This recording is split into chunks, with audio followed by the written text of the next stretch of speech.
Сәлем баршаңызға, құрметті оқырмандар. Бүгін сіздермен духовкада осындай керемет қатпарлы әрі дәмді осындай көк пиязбен қаттама нан жасайтын боламыз. Менімен бірге дайындап көріңіздер. Отбасыларыңызға, балапандарыңызға ұнайтыны сөзсіз. Видеоны соңына дейін көріп, парақшама тіркеліп, лайк басып кетуді ұмытпаңыздар. Онда бастадық. Алдымен қамырын илеп аламыз. Жылы сумен жылы сүтімізді алдын ала араластырып алғанмын. Бір жұмыртқаның ағын, суымызды, сүтімізді және де бір чайный ложка тұзымызды салып, тұз ерігенше араластырып аламыз. Електен шығарып аламыз. Ұнымызды алдын ала жартысынан көптеуін салып, қолымызбен қамыр илеуді бастаймыз. Қалған ұнымызды да салып, қолымызбен жақсылап жұмыс жасап, әдемі орташалау, қаттылау етіп қамыр илеп аламыз. Столға кішкене ұн сеуіп жібереміз, беті кішкене жабысыңқырау болады. Соны енді қолымызбен ию қанғанға дейін әдемілеп, орташа қаттылау етіп қамыр илеп аламыз. Бетіні қазір біз бұны 4 бөлікке бөліп аламыз. 4 суалаға, бізде кішілеу 4 суала шығады.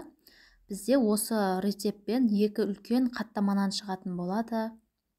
Жақсылап домалақ етіп, суалаға жасап, бетін сүлгімен жауып қоямыз 10-15 минутқа. Енді бізге бір пампушка 180 грамдағы маргарин керек болады. Алдын ала ертіп аламыз. Және де өздеріңіз ұнатқандай етіп, көк пияз, ақ пияз және де зелендер салсаңыздар болады. Жақсылап мыжып араластырып аламыз. Бір суала қамырымызды жайып, бетіне жаңағы маргаринімізді бір тегістетіп, барлық жеріне бірдей етіп, жылтыратып жағып алатын боламыз. Сосын жаңағы дайындап алдын ала турап дайындап алған көк пиязымызды, ішіндегі начинкасын жақсылап сеуіп шығамыз бір слой үстінен. Бізде бұл қаттамадан көк пиязмен өте күшті керемет кетеді. Міндетті түрде жасап көрулеріңізді кеңес беремін. Барлық жеріне бірдей етіп жағып аламыз, сеуіп аламыз. Және де тағы бір жайып алған қамырымызды алдын ала оның үстінен төсеп, жақсылап оның да үстіне маргарин жағамыз, ертілген маргаринімізді. Бір тегісте болып жағылу керек бізде маргарин. Осы піскен кезінде біздің қаттама нанымыз қатпарлы болып шығу осы маргариннің несінде.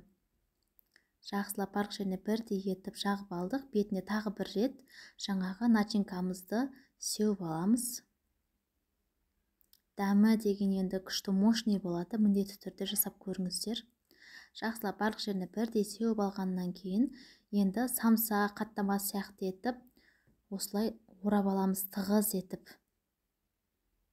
Жақсылап орап алдық. Көргендеріңізде бізде осындай үлкен зуаладағы қаттама дайын болады. Енді кішкене ұн сеуіп жіберіп, астына да үстіне де кішкене осылай жайып аламыз. Қатты қалың болмасын, қатты жұқада болмасын.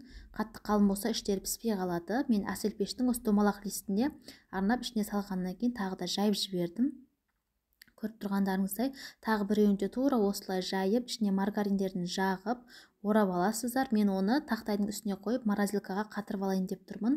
3-4 сағатқа морозилкаға қатырып, пакетке сап қойсаңыздар, алдағы күнде өздеріңіз жегілеріңіз келген кезде алып жей-бересіздер.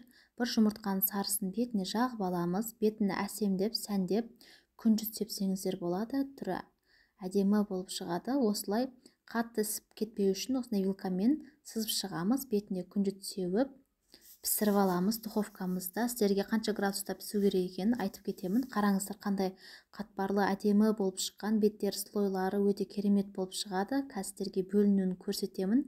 Міндетті түрде дайындап көріңіздер. Екінші қаттаманан морозилкаға қатырып алып пакетке сап қойсаңыздар бір бұрышында тұра береді. Баршаңызға рахмет. Онда ас болсын. Парақшама тіркеліп лайк басып кетуді ұмытпаңыздар.